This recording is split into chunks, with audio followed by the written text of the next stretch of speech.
it's Jane here, and I'm up at the allotment on this absolutely beautiful sunny mid-September afternoon, and what I want to do today is I'm already starting to think ahead to things that I'm going to be doing next year. One of the things I really want to sort of hone in on is making use of companion planting. So today I'm going to show you who I'm going to pair up with my apples.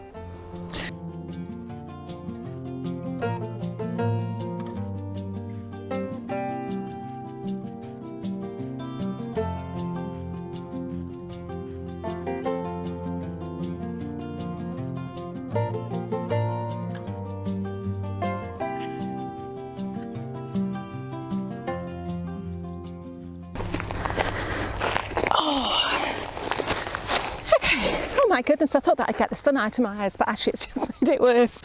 And I've sat on my mic. Companion planting is one of those things that I've just been fascinated with for quite some time, and it's the whole idea that everything is interlinked and, you know, we all help each other out in different ways. I don't quite know which way humans help each other out actually, but that's probably, we're at the top of that food chain. I can't remember what it's called. If you remember what it's called, put it in the comments below. But yeah, basically the fact that there's this symbiotic, I keep using the word, symbiotic relationship between different plants, different insects, the soil microorganisms, all this sort of things, and we're all there to help each other. And so, I mean, I'm sure as far as companion planting goes, there's probably many people who don't even know that they're doing it, but will just do it automatically. For example, we all know that if you put a row of marigolds in next to your carrots, it's supposed to deter carrot fly. And so you'll find certainly around here, one of the major grown flowers that you'll see on allotments is the marigold. You'll see those beautiful bright splashes of orange here, there and everywhere, because nobody really questions the science behind it. It's just the fact that it's been passed down that marigolds are good for certain crops, and you know, they're a really handy thing to have in the garden. So yeah, it's just one of those things that's got passed on. But when I've looked into it, there's so much to find out, and I am literally just at the very tip of learning more about it. And yeah, what I've got so far is you've got different sorts of companions, if you like. You've got the companion planting that encourages predators, doesn't encourage predators. That would be terrible companion planting.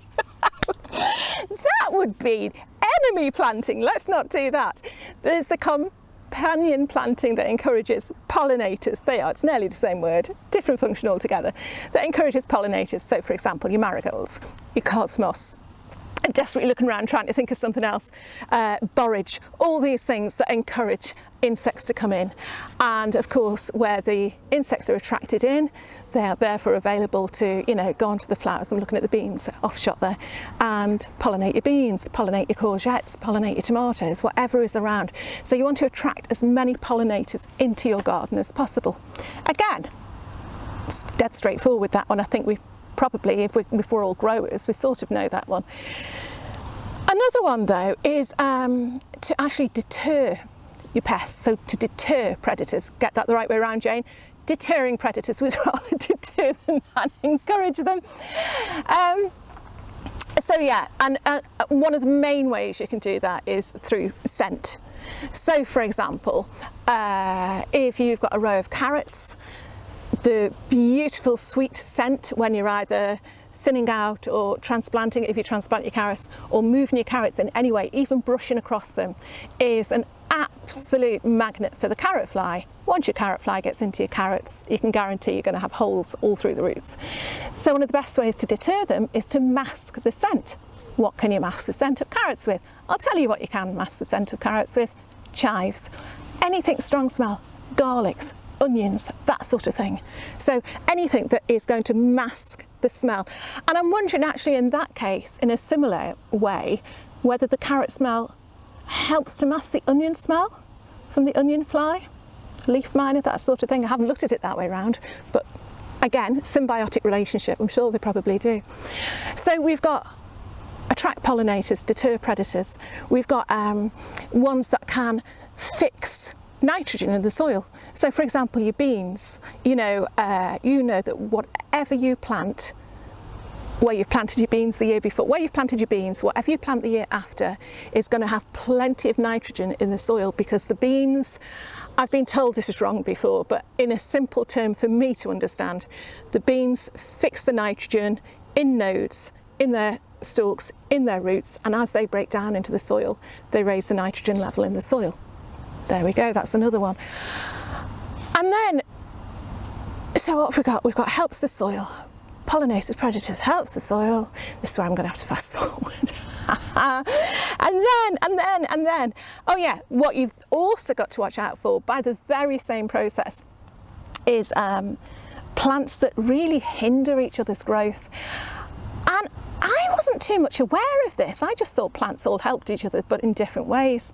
But I've heard that sunflowers and potatoes shouldn't be planted together. And I sort of thought, yeah, but if you didn't have enough space, you probably would just bung them in together. And I suppose you could. But then I watched a video. I think it was the allotment grower. I can't quite remember, I'm ever so sorry. I think it was the allotment grower. And he had a row of potatoes and they'd all done really, really well. And as it got towards the end of the row, there was a great big sunflower, and it had self-seeded. It was a volunteer sunflower, and the potatoes around that hadn't fared so well. Now, there could be a number of reasons. There could be that there's something in the roots of the sunflower that antagonise the tubers of the potatoes, but what is probably most likely is that the sunflower has been the stronger plant and has taken up the water and the nutrients from the soil, which means that there's been none left for the potatoes. So it was quite an interesting experiment. But so yeah, there's so much to learn. But first of all, I'm going to show you what I'm going to do to my apple tree.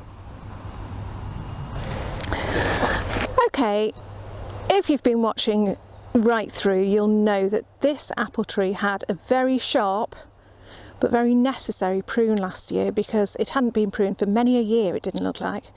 So yeah, we knew that this year it would be in recovery mode, and it is. I mean, you can see now though, it's had a summer prune as well. It's producing that many new shoots in an effort to survive. I think it's going to be laden next year, but if I try and find, let's just show you some of the problems I've got with it. Have a look. Can you see this leaf? Let's see, let's get it. In fact, let's show you around here. These leaves aren't looking healthy at all. They've got like a, can you see that? Like a spot on. If I show you some of the new leaves down here, they're really not very healthy. They've got a slight bit of leaf curl, but the older leaves, here we go, are clearly lacking something. Now, it was mulched heavily last year to try and help it recover. But then if I can find an apple, I know I had one left. There were hardly any on this year because obviously it's had a bit of a shock, the poor thing. It's had better things to do, but I have got one somewhere around here. Where's it gone? Tell me if you can spot an apple. Well, this isn't what I expected to do. Okay. I might have to forward wind. Ah! Here we go, it's fallen off. Right, okay, if we have a little look at that apple, probably better off keeping it in the shade actually. Can you see it's just starting here with a bit of scab. It's really not that healthy looking. At this stage, that scab is probably just surface and you can just peel it off and continue to eat the apple. But as it gets more and more advanced, it turns into this. There you see, it's not very pretty at all. It is just like a corky scab. Again, underneath that's probably okay, but it can start to rot right through. So this tree is one that we moved up from the previous allotment last year. So again, it's in recovery mode this year, but clearly it's, oh, look at the leaves. It's still, yeah, it's not fared too well. I think it'll be okay. We're going to give it a really good mulch again this year, water it well in, but we've just got to accept the fact that this year these apples are suffering quite badly with scab. So what can we do? This is what we can do. We can come over to the chive patch, as I call it, which is where I put in some very, very small divisions of chives last year, and you can see just how thickly they've grown. Now what I'm going to do, I'm going to dig up a clump. Now is one of the best times to divide your chives, mid sort of autumn I suppose, or early spring, but if you do it at this time of year you can see the actual green on it, so you know what you're digging up. If you leave it till spring, then it can sometimes be difficult to tell exactly where they are. So, in my book anyway. So I'm just going to dig this bit up, we're going to split it, and we're going to plant it under the apple tree. And I can't find my fork. I think I've left it up by the potatoes, but this will have to do. They should be relatively easy to dig up. She says, yeah, there we go. I mean, it's a good idea to split these things up anyway, every now and then. Can you see that? Let's see if you can see. A nice big clump of chives. Right, I'll show you what we're going to do with them. Okay, I've moved the chives up to a previous bed. They will be starting to die back now. I mean, they've still got, can you see that? They still have a few little flowers on, but really they've done their job. Oh God, crikey. If you like onions, oh, which I do, you'll love these. Oh, look who's in here though. Oh, do you see that? He was hiding in there. Right, talk about providing shelter for little critters. There we go, any more in there? Anyway, what I've done, as with anything that you move, really the best idea is to get it put into some water straight away. Oh crikey, look at that, there's glass as well. Oh dear, put that on the side. Yeah, so it's not going to stress the plant out too much, because that is quite a huge clump there, and although it's got plenty of soil on, you can still see the roots are sort of, you don't want them to dry out. Can you see that? Yeah, you can, just about. So in a minute I'm going to divide this, but first of all I'm going to, let's move that out of the way, have a little clear around here, which actually won't take too long, so that it's ready to receive its chives.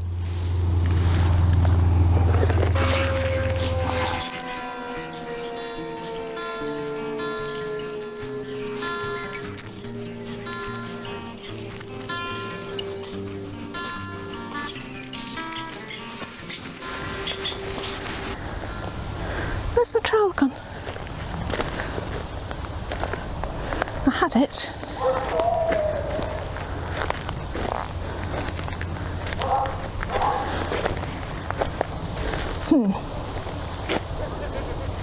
Trowel gone. Okay.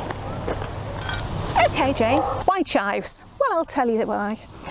Apparently chives, not only are they good for pollinators, not only are they good for deterring nasty beasts because of the smell, but apparently they're very good for helping to prevent apple scab, which is clearly what I've got on a couple of my apple trees. So I'm going to give them a go. Lavender is meant to be good as well, but not specific for scab. Lavender would be beautiful under here, but I'm aware that the lavender bushes, they grow quite big. I want to still be able to get, I don't know if you can see, within a couple of feet of the tree to give it a good mulch every year, and I know that I'll be able to keep on top of the chives by lifting and dividing, if not every year, every couple of 3 years. So I'm just going to pop the chives in, probably about 6 inches in from the outside. It'll give me plenty of room to mulch the tree, plenty of room to keep the weeds down, and yeah, we'll see if it works. So, to divide a chive, or a clump of chives, is this actually on? It's very ladylike, isn't it? Okay, it's as simple as, or at least this is how I do it. If you had a big plant to divide, 2 forks, back to back, do that. Really, I could do this with the chives, but the way I do it, because it's such a hardy plant, actually, I'm going to get, this is really good. Can you see? Yeah, I'm going to,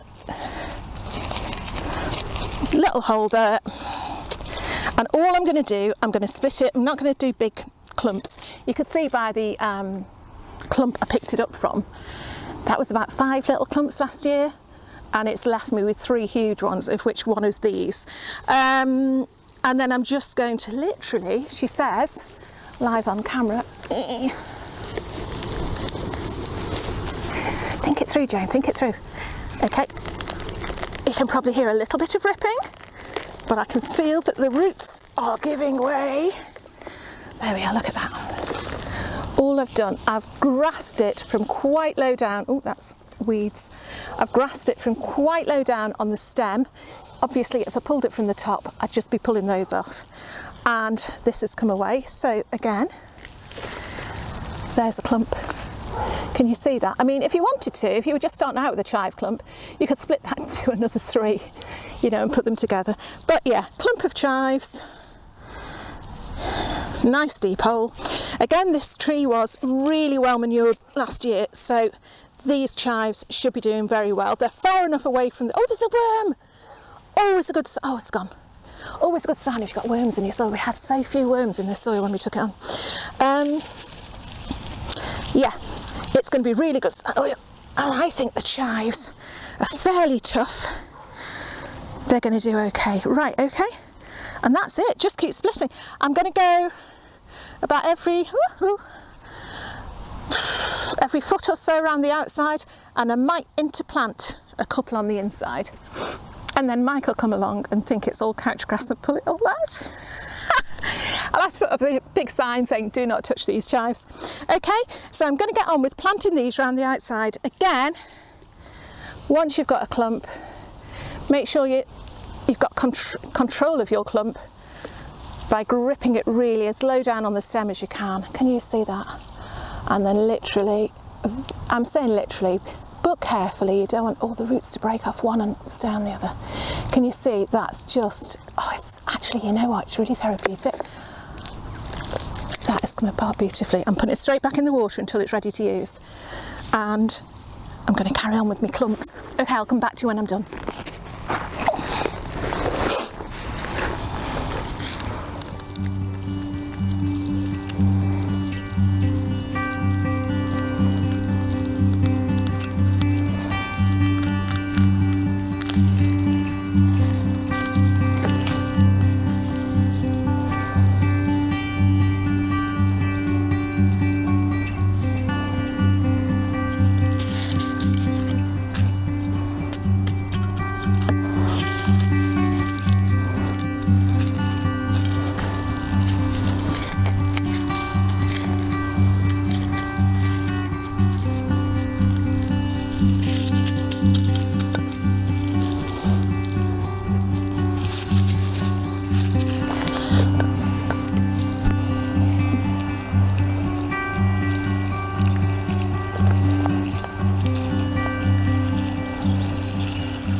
And there we have it, our very own crop circle.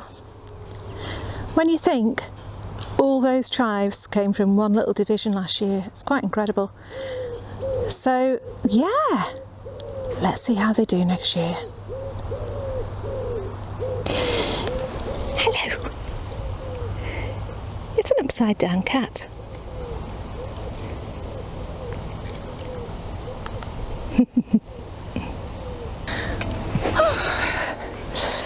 So there you go, companion planting. Oh, I'll do this every time with the sun, don't I?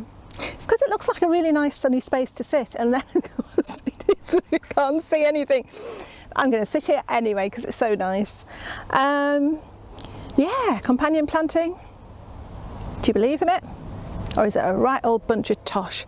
What do you think? I'd be interested to know actually if you don't think it works, if you've tried it, because you can't just say you don't think it works without having given it a go. So if you've actually tried some companion planting and you don't think it worked, have you then given up and sort of thought, right, okay, I'm never going to do it again? Or have you then tried again with something else? I'd be really interested to know. Also, if you do use companion planting, and I'm sure most of you probably do, maybe without even knowing it, let me know. Let's try and get a whole bunch of companion planting tips in the comments below. That'd be really, really good. I mean, I'm looking around now, and there's things that I've planted that I plant just for the beauty of them, not necessarily because they attract they attract predators. I've got to get that the right way around. Not just because they attract pollinators, but you know, if you're interested in bees and butterflies and all that sort of thing, you're going to be planting stuff to attract them anyway, without necessarily thinking that they're going to benefit other plants. So all your herbs. Apparently, I don't know if it was on the news the other day, but I heard somewhere about, forgive me if I'm wrong, I can't remember if it was bees and or butterflies, but they can only see purple, so that's why they're attracted to things such as your herbs, so your marjoram, your sage, your chives, all of those lovely, lovely herbs that tend to have those purple flowers, which is very canny of those herbs, because they know if they put out purple flowers, the bees will come and help to pollinate them. That's why they're always more popular. So yeah, I love it. I absolutely love it. And for me as well, knowing that we're going to go into the winter months very, very shortly, it's something I really want to be on my mettle with next spring. Okay, enough of that. I was going to show you some harvesting, but I'm aware this has probably gone on far too long already, so bear in mind what we're taking home at the moment. I mean, I've still got stuff to pick. We've still got the next set of onions. I've got Mike's exhibition onions over there. Oh, the leaves have completely flopped over now. They're ready to go. The odd carrot, although we're sort of leaving those in the soil for later on in the season. We've still got half of the potatoes to dig up. I am still picking a few tomatoes, even though the outside ones have got blight. I'm finding that the majority that I'm picking aren't ripening to brown. Thank everything, touching wood, whistling, all those things. So yeah, I've got them. You should see my front room. We've got a bay window and it's just tomatoes of all different colours and sizes there, and only the odd ones going brown. So yeah, I'm quite pleased with that because I thought I'd lost the lot. What else are we picking? Raspberries, the odd blueberry. Again, the blueberries, it's their first year, so I'm sort of leaving the plants to get themselves settled in and not picking too much, but they're certainly good to have a handful of as you walk around. And flowers. I mean, these sweet peas behind me have been filling the house with scent for weeks now. I'm getting a bit fed up with them really, but you can see that now they're all starting to moulder. But if you want to keep the seeds until next year, just let them dry like that. Let them dry on the plant. Let's see, you can hear that's crispy now. I can't see if there's any seed pods. These seed pods here that really I should have taken off to help them repeat flower. I've had so many of them now, I've stopped doing that. But yeah, just leave those, and as with any sort of bean or pea, the seeds inside are plumpen. There's a word, plumpen. The outside will turn brown and crispy, and then you'll have some seeds for next year. So yeah, always worth doing. If you can try and save your seeds, that's one of the best things. What else to tell you? Malvern show, I've been told Malvern. I hope that's the right pronunciation. That's coming up, that's in 2 weeks' time.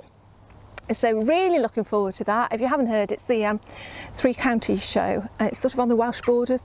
I think it's Worcestershire / Shropshire. Anyway, it's Malvern. And me and the lovely Vivi and Liz Zorab and Hugh are going to be doing a question and answer session at 3 o'clock on the Sunday, so if you are going, try and come along and say hello. Yeah, that's going to be really exciting. And I think, I've never been to the autumn show, I've been to the spring show, and what I'm really looking forward to is inspiration for next year. Because as I say, certainly in the UK, our winter can last for what seems like years. I know it isn't, but it lasts for an awful long time. So it's nice to get inspiration and start thinking about next year. So yeah, that's good. Just lovely to just sit here in the sunshine. No one's put any power tools on today, which has been really nice. So we've been able to hear the birds, hear they are playing. You know, it's been really good. Yeah, I'm going to go. I'm going to remind you once again about the Facebook page, link below, the Instagram page, link below. Come and say hello. We're very, very nice and we don't bite. And yeah, that's it for today. Like I say, I'm just going to sit here now for a few minutes and soak it all in before I go home. It's about almost 6 o'clock now. Sun's starting to dip, shadows are starting to get longer. I love this time of year. I'll see you again soon. Bye.